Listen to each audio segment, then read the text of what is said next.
Hello and welcome to this podcast on sequencing learning experiences. This is a three-part series. So yeah, it is like the Lord of the Rings. Well, not really. In this three-part series, in part 1, you will learn the basics of sequencing learning experiences. And in parts 2 and 3, I will explain the two commonly used strategies. So shall we begin? The foremost question: why sequence an objective or content? Why not let them remain random? It might even sound spontaneous, wouldn't it? Well, the reason is that sequencing makes learning conducive to how people learn and how people feel about learning. Feeling means, do learners find it motivating or engaging, or do they not? Moving on, what does sequencing mean? What does sequencing learning experiences mean? Well, it simply means, what will you teach first? Before an educator walks into the classroom, they would need to set the sequence in which they will transition from one objective to the next, or one topic to the other. Here's an example. The goal of this course is to help you learn how to create positive learning experiences.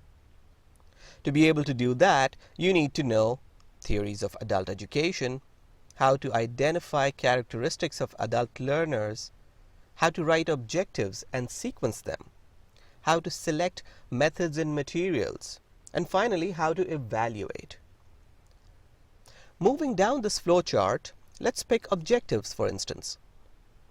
If you have never written an objective before, you would first need to learn the uses of an objective, how to write them, and how to categorize them in domains and levels of learning.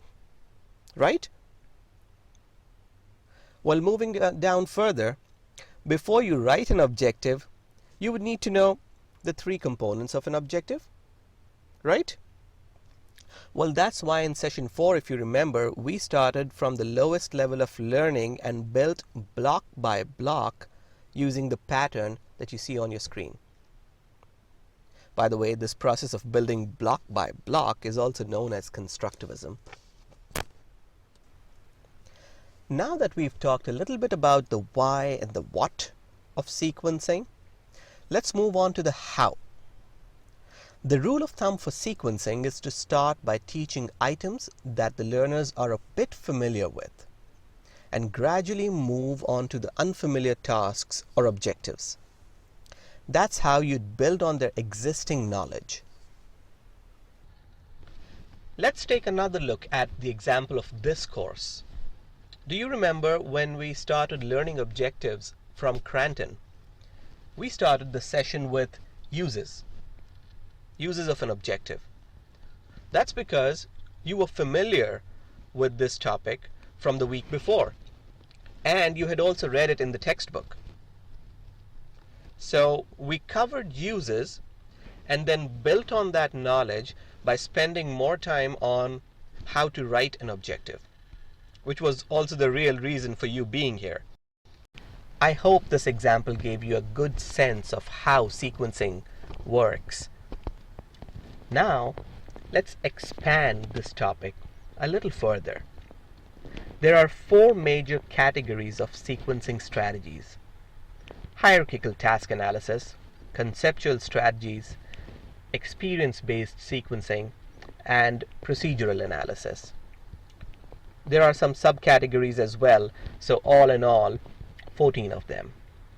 Now, you're probably thinking, how would I choose between this jungle of 14 strategies? Your textbook actually identifies 2 of these strategies in more detail: hierarchical and procedural analysis. And in real life too, you'll find yourself using these more often, regardless of whether you are an educator in the corporate or the academic arena. That's because of bulk of training and teaching is geared towards the lower to mid levels of the cognitive, psychomotor, or even affective domains. And these 2 strategies are meant for those levels of lower to mid. But optionally, you could choose a sequencing strategy on the basis of the nature of the knowledge, the experience and characteristics of learners, or the context of learning experience. This brings us to the end of part 1. I hope you found this podcast helpful. Take a few moments to jot down any questions that come to mind. My name is Ibrahim Chitani, and I will see you in part 2, in which we will discuss how to use hierarchical task analysis. Until then, bye-bye.